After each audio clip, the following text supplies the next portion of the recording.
Connective tissue के बाद next आते हैं हमारे एनिमल टिश्यू के अंदर मस्कुलर टिश्यू।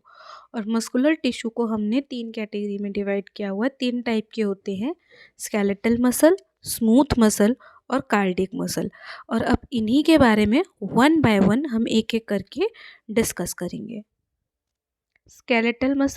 स्केलेटल मसल्स जो होते हैं इनको हम स्ट्राइप्ड मसल या स्ट्रेटेड मसल भी बोलते हैं, क्योंकि इनके अंदर स्ट्राइप बनी होती है। जैसे ज़ेब्रा को देखा, ज़ेब्रा में होता है ना एक ब्लैक लाइन फिर एक वाइट लाइन, इस तरीके से इनके अंदर भी स्ट्राइप्ड यानी कि लाइनिंग्स होती हैं, इसलिए इनको स्ट्राइप्ड मसल या फिर स्ट्रेटेड मसल्स भी बोलते हैं।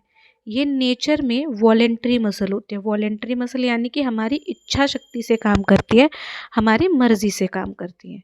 उसके बाद अगर इनकी बात करें, हमारे जो स्केलेटल मसल्स होती हैं वो हमारे लिम्स के, फेस के और नेक जैसे रीजन के एरिया में फाइंड आउट होती है। यानी कि कुल मिला के जितने भी ऐसे रीजन हैं, जितने भी ऐसी मसल्स हैं जो हमारी मर्जी से काम करती है, आप ये मान लीजिए कि वहाँ पर स्केलेटल मसल ही प्रेजेंट है।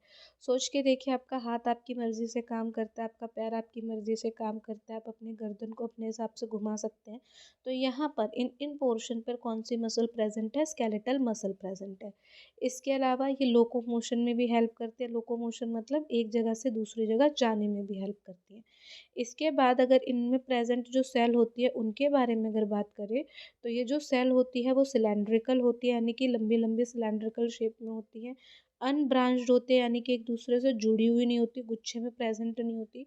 और मल्टी न्यूक्लिएटेड होते हैं। मल्टी न्यूक्लिएटेड मतलब कि एक सेल के अंदर बहुत सारे न्यूक्लियस प्रेजेंट होते हैं। तो यहाँ पर स्केलेटल मसल समझ में आया, ठीक है। स्केलेटल मसल के बाद नेक्स्ट आती है स्मूथ मसल। स्मूथ मसल्स को हम अनस्ट्रेटेड मसल्स भी बोलते हैं, और ये होती है इनवॉलेंट्री नेचर में। इनवॉलेंट्री मतलब ये हमारी इच्छा से काम नहीं करती, इन पे हमारी इच्छा नहीं चलती।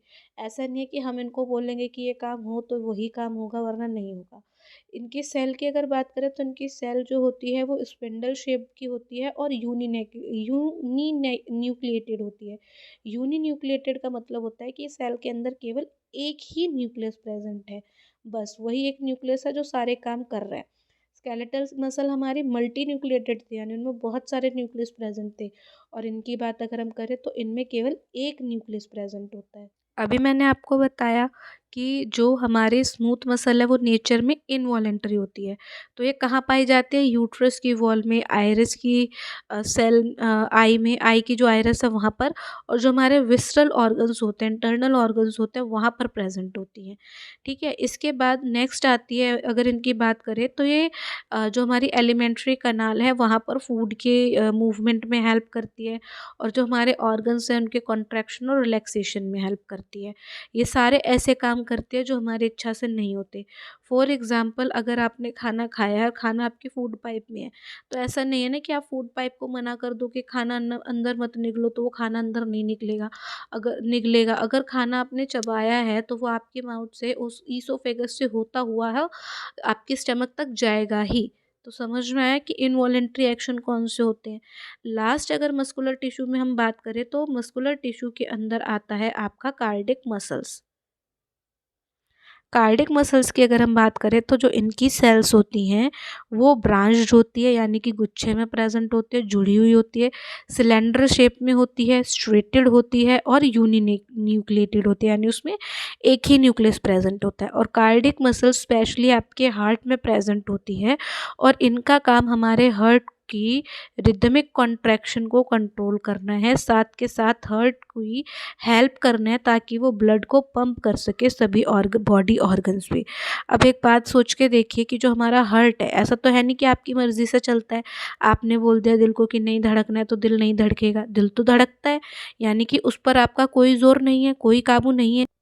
कोई काबू नहीं है, तो इसका मतलब क्या हुआ कि जो कार्डिक मसल है वो हमारी इनवॉलेंटरी मसल है, जिस पे हमारा कोई काबू नहीं होता। तो समझ में आया, यहाँ पर आपको सारे तरीके के टिश्यू समझ में आ गए, ठीक है। इसके बाद यहाँ पर मस्कुलर टिश्यू के बाद नेक्स्ट आता है हमारा नर्वस टिश्यू।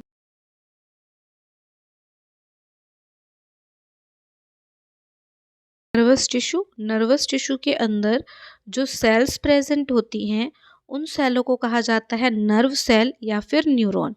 अगर इनके फंक्शन की हम बात करें तो इनका फंक्शन होता है कि हमारी बॉडी के अंदर जो इम्पल्सेस जनरेट हो रही हैं उन इम्पल्स को रिसीव करना और उनको आगे कंडक्ट करना। ठीक है, ये जो सेल होती हैं इनका मेन फंक्शन यही है कि वो स्टिमुलेशन और ट्रांसमिशन में हेल्प करे। अब यहाँ पर नर्वस सिस्टम के फंक्शन को आसान भाषा में समझते हैं। ठीक है, देखो ब्रेन जो है वहाँ पर आपके बहुत सारे नर्व सेल प्रेजेंट होती है। ब्रेन का काम होता है हमारे सारे के सारे सेंस ऑर्गन से मैसेज लेना और उस मैसेज के अकॉर्डिंग फिर उनको दोबारा इंस्ट्रक्शन देना कि क्या करना है। तो ब्रेन के पास पहले बॉडी मैसेज भेजती है और फिर जो ब्रेन है वो बॉडी के पास मैसेज भेजता है।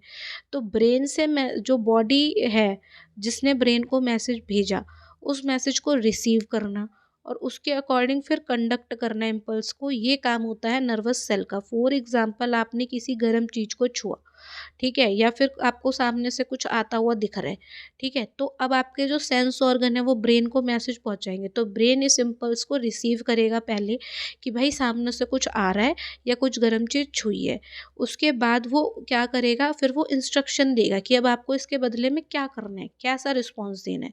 तो ये रिसीविंग का और ये कंडक्शन का यानी कि स्टिमुलेशन और ट्रांसमिशन का काम करने में ही कौन हेल्प करती है, नर्व सेल या फिर न्यूरॉन हमारी हेल्प करते हैं। अब अगर हम अपने न्यूरॉन की बात करें तो हमारे न्यूरॉन में डिफरेंट डिफरेंट पार्ट होते हैं जिनका अपना अलग अलग काम होता है। तो न्यूरॉन के अंदर पहला पार्ट होता है जिसको हम साइटोन बोलते हैं, जिसको सेल बॉडी भी कहा जाता है, और सेल बॉडी के अंदर न्यूक्लियस और साइटोप्लाज्म प्रेजेंट होता है। इसके बाद साइटोन के बाद नेक्स्ट आता है एक्सॉन।